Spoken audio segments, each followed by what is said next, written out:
So after last week's video, I got a little bit of feedback from people saying, I understand that Olympians do some awesome programming because they're Olympians, but what can I take away from their process and apply to my own?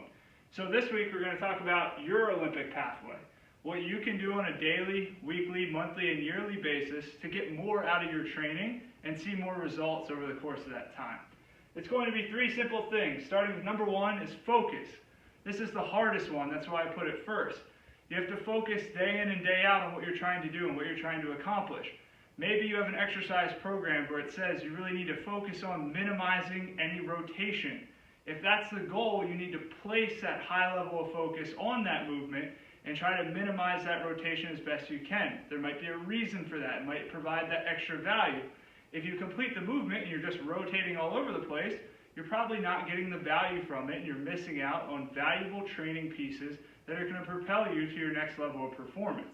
You have to focus on what is the task at hand for your practices. Say if you're a swimmer or a triathlete or if you have a sport practice, what is the goal of the drill you're trying to accomplish? What are you trying to get from that drill and apply to your next level of performance?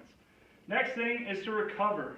Recovery is often forgotten. We're really good at the training side of things. We're really good at pushing ourselves, but how good are you at pulling back and knowing when you need that extra bit of recovery? Maybe you need to sleep in one day. Maybe you need to drink a little bit more water. All these things we've talked about in the past apply to your overall performance, and recovery is very much a part of the Olympic process. Yes, you work hard, but you have to recover so that hard work can show itself moving forward. Last thing is number three is move the needle. And what I mean by that, we often think about performance and we hope for these big changes to happen overnight. But it's a lot more of a process of just trying to move a little bit each day, trying to get it to move forward just a little bit each time you're completing a training session, each time you have a sport practice that you're trying to get a little bit better at your skill. It's not about a major process, it's not about a major jump that you're trying to achieve, it's all about moving that needle just a little bit more each day.